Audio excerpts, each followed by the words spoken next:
继美国的重建更好世界后，欧盟周三也推出了全球门户基建计划，预计将在2027年前投入3000亿欧元，协助发展中国家兴建基础设施。那分析普遍认为，欧盟全球门户计划对标的是中国“一带一路”倡议。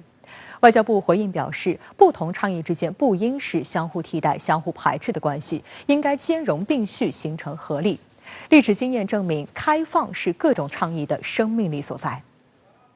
欧盟委员会周三正式公布全球门户计划，目标是在2021年至2027年将欧盟成员国、欧洲金融机构和国家开发金融机构的资源整合到一起，动员3000亿欧元的资金投资于全球，重点是非洲、亚洲和拉丁美洲的基础设施项目，主要涉及改善环境友好型能源、数据和运输网络等项目。欧盟委员会主席冯德莱恩称，该计划是对世界各地基础设施开发进行大规模投资的路线图。外界关注到，欧盟宣称全球门户是由价值观驱动的，基于社会、环境、财政和劳工的高标准，还称全球门户将采取合乎道德的方法，不会让基础设施项目产生不可持续的债务。观察指出，这与西方舆论此前炒作所谓的“一带一路”债务危机形成鲜明对比。实际上，今年4月，西班牙一家智库机构在分析了详实的数据之后得出结论：中国的海外项目并未给当地造成所谓债务陷阱。一些西方舆论的炒作是彻头彻尾的谎言。一些西方媒体称，欧盟的全球门户计划是在对标中国的一带一路倡议，甚至认为是要抗衡后者。在9月，欧盟首次公布全球门户计划的初步内容时，一些西方媒体已开始吹嘘，该计划可能成为“一带一路”倡议的可替代选项。这个全球门户战略对欧盟来说，它的这个首要考虑是拓展欧盟的这个利益，输出它的这个价值观。当然呢，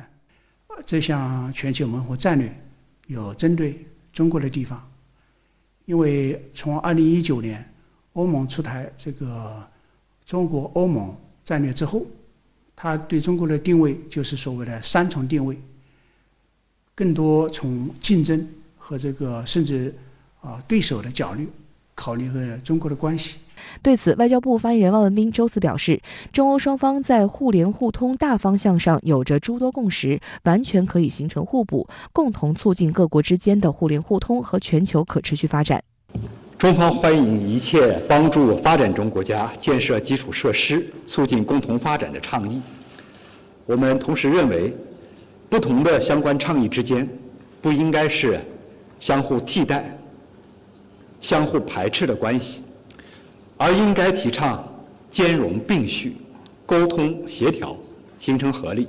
我们注意到，在欧盟发布全球门户计划后，一些西方媒体炒作这是针对中国的一带一路倡议。但今天发言人汪文斌的回应展现了中国自信且开放包容的姿态，表示欢迎欧盟帮助发展中国家建设，并且强调中欧可以形成互补。汪文斌表示，中国“一带一路”倡议坚持共商、共建、共享原则，秉持开放、廉洁、绿色理念，致力于实现可持续惠民生高标准目标，重在为世界经济增长增添新动力，为国际经济合作开拓新空间。实际上，“一带一路”倡议成功的秘诀就是坚持开放和共商、共建、共享原则，与多个国家和地区的发展战略进行了有效对接，打通了世界供应链枢纽上的许多堵点。以连通欧亚的中欧班列来说，累计开行超过4万列，通达欧洲的28个国家和168个城市，而配套的亚投行则吸纳了103个成员，包括英国等老牌资本主义国家。自2013年中国提出“一带一路”倡议以来，中国与“一带一路”沿线国家货物贸易累计已达9.2万亿美元。截至去年年中，共有超过2600个项目与“一带一路”有关，项目总估值约3.7万亿美元。疫情以来，“一带一路”沿线物流率先复苏，为全球经济注入了正能量。然而，“一带一路”的成功也引发了欧美的侧目，纷纷对标“一带一路”打造自己主导的基建项目。德国马歇尔基金会跨大西洋资深研究员安德鲁斯莫尔直言，如果没有“一带一路”倡议，全球门户就不存在。除了欧盟的全球门户计划，在今年6月的7国集团峰会上也宣布推出重返更好世界倡议，称要加大对发展中国家的基建投资。本月初，美国官员透露，作为该倡议的首发项目，美国将于明年1月在全球投资5到10个大型基建项目。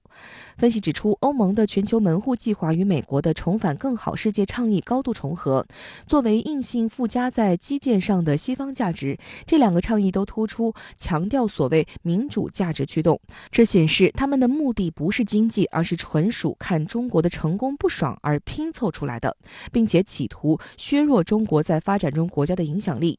德国驻欧盟大使迈克尔·克劳斯普就称，欧盟希望借全球门户计划成为一个更具影响力的地缘政治玩家。很显然，玩政治才是欧美倡议的核心，这与强调开放性和共商共建共享的“一带一路”有着本质的区别。历史经验证明，西方以政治操弄国际基础设施建设融资的老路早已走进了死胡同。无论是这个拜登的倡议，还是欧盟的这个全球门户战略，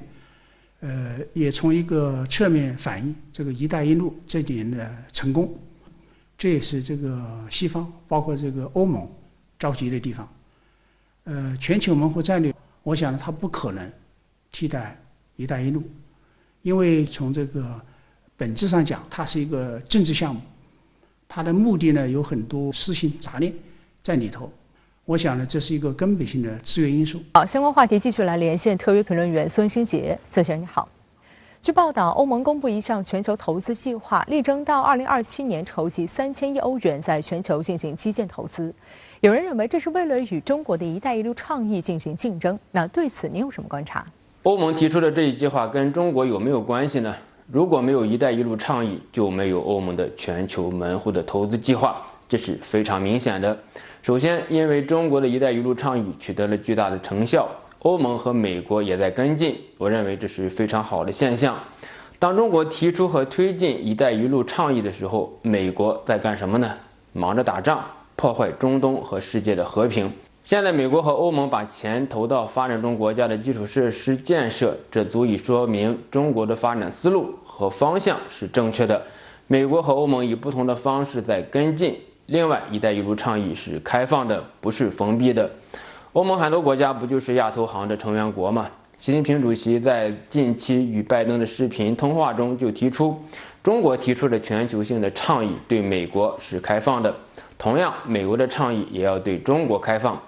在第三世界进行基础设施的投资，增强脆弱国家的发展能力，这不就是一个全球发展共同体吗？当然，欧盟的这一投资计划带有非常明显的情绪，那就是欧盟的战略自主，尤其是要在地缘上的自主的想法。但要知道，基础设施投资是长期的行动，需要持之以恒。我们倒是希望欧美能够拿出真金白银去推进全球的基础设施建设，共同构建全球发展共同体。好，谢谢孙先生在线和我们分享您的观点，谢谢。